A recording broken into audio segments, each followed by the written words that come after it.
서울 대홍수는 매년 홍수로 걱정을 하는 가운데 1925년 7월 18일 홍수는 40여 년 이래 최대의 홍수로 기록된 것 같다. 이 영상을 준비하게 된 것은 2022년 8월 8일에 서울 강남에 141mm의 큰 폭우가 내려서 반지하에 살던 3명의 모녀의 희생을 비롯하여 12명의 사망자를 낸 사태를 겪으면서 60년 만에 최대의 폭우라고 해서 자료를 찾다가 다행히 동아일보에 자료가 있어 올리게 되었는데, 이 영상의 내용을 보면 우리는 다행히 좋은 시대에 살고 있구나 느껴지고 감사하는 마음이 들 것 같습니다. 7월 15일부터 내리기 시작한 비는 조금도 쉬지 않고 밤낮으로 하늘이 꺼진 것 같이 퍼부어 경성 서울 일대에는 물세례를 받게 되었다. 한강의 수위는 7월 16일 오후 9시부터 높아지기 시작하여 7월 17일 오전 9m를 넘어서기 시작하였으며, 동서 이촌동과 마포 일대, 뚝섬에는 물결치는 바다로 변했다. 마포에는 320호, 서강에는 200호, 공덕에는 260호의 주민들은 대피하여 마포보통학교에 200여 명, 마포청렴회에 150여 명, 노동집회소에 20여 명이 대피하여 수용되었다. 이촌동 지역은 불과 6시간 동안에 한강물이 9m로 불어나 강변 동서부 이촌동의 주택 550호는 전부 침수되어 주민들은 7월 17일 오전 6시에, 이천동의 수해민들은 용산의 8대의 객차에 700여 명을 수용하였으며, 이촌동에서 가장 지대가 높은 양영학교에 80여 명을 수용하였다. 뚝섬 일대는 물이 차서 7월 17일 아침에 1200호가 침수되어 가옥의 지붕만 보일 정도였고, 종려당의 과실나무도 꼭대기가 뽀쪽뽀쪽 보일 뿐이었다. 이재민 4천여 명은 주변의 보통학교와 면사무소에 수용되었는데 유실가옥도 종종 있어 피해가 대단했다.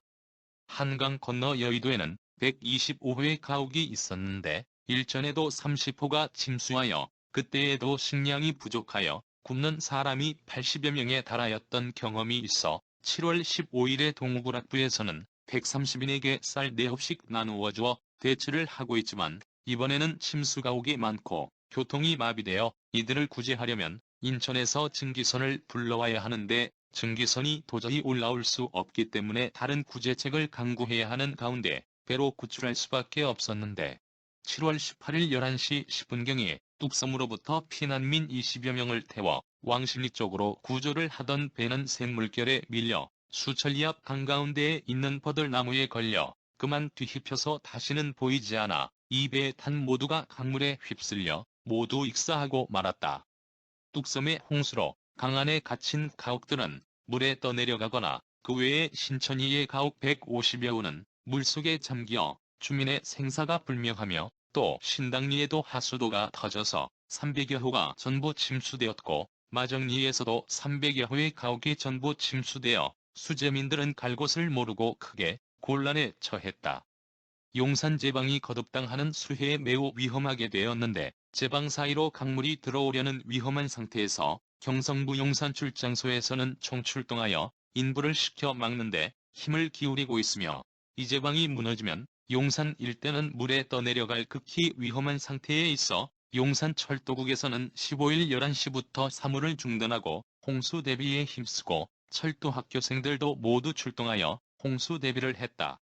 이번 폭우로 각지의 전선이 단선되고 전신이 두절되었으며, 각지의 홍수로 인해 곳곳에 교통 두절이 되어 전쟁터와 같아 보였다.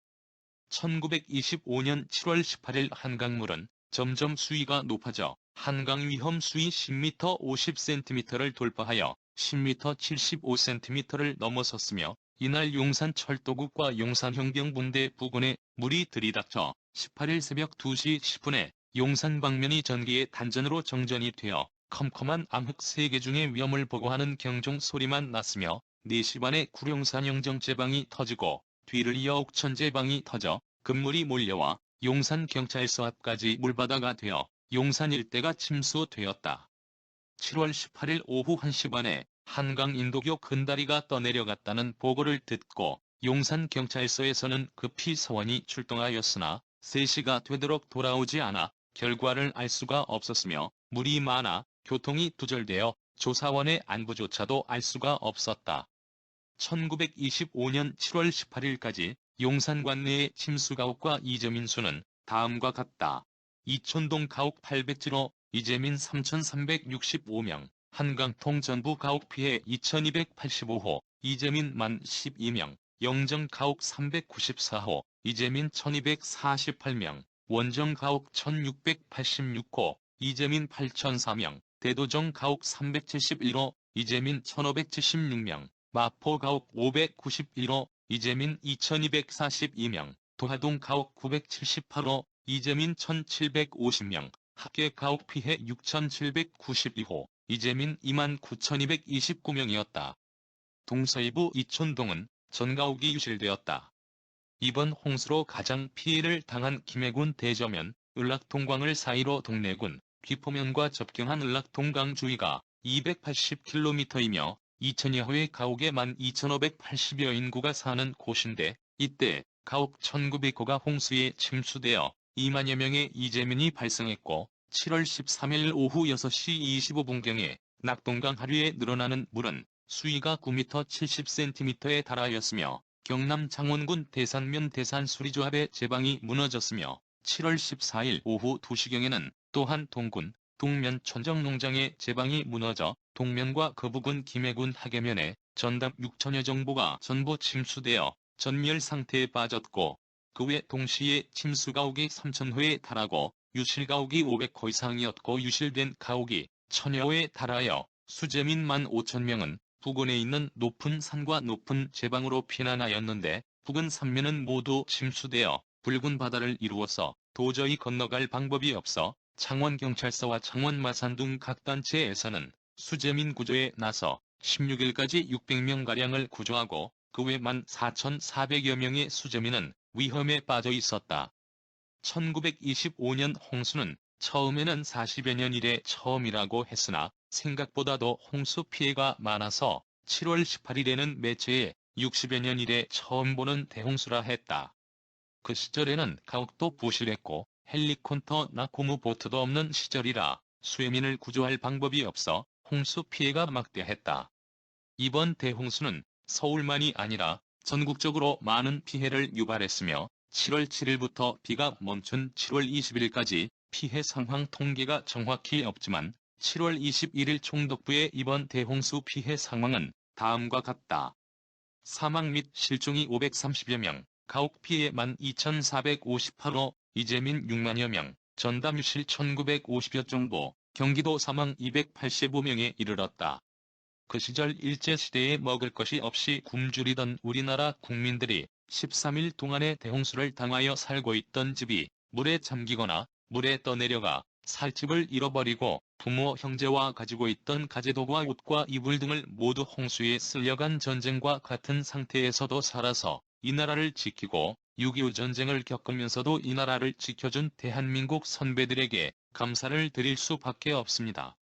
그러나 이후에 이승만의 학살 만행과 박정희의 독재와 전두환의 독재, 노태우의 독재, 이명박이 나라돈을 많이 해먹고 박근혜의 무능한 정권에서도 우리는 살아남아 더 희망적인 나라가 되길 기대하고 살아가고 있는데 현재 무능한 윤석열과 오세훈의 위기 대치 능력을 보면서 한숨이 납니다. 박근혜에 다 그렇게 구명조끼를 학생들은 입었다고 하는데 그렇게 발견하기가 힘듭니까? 와 오늘 윤석열이 2022년 8월 8일 저녁에 강남 반지하 지하방에 들어오는 물을 피하지 못해 3명 가족이 사망한 장애 가족 참변 반지하 침수 현장 찾아 반지하 살면서 왜 미리 대피 안 했나? 라고 씨부리는 생각이 없고 멍청한 것이 검찰 독재를 꿈꾸는 대통령 과연 우리의 생명을 맡길 수 있는 대통령인지 이 나라 꼴이 한심하다. 저런 사람들만 대통령으로 뽑다니 한심들 합니다. 하루속히 박근혜와 같이 탄핵이 답인 것 같다. 윤석열이라는 괴물이 대통령으로 당선되어 유선열 명신이와 한동훈과 현재 100일밖에 되지 않았는데 검찰 정권을 만들어 국민의 안전은 생각지도 않고 국민의 피만 빨아먹으려는 것을 보니 분이 치솟는다. 시청하여 주셔서 감사합니다. 구독은 사랑입니다. 마음에 드셨다면 구독을 꼭 눌러주세요. 행복한 하루 되세요.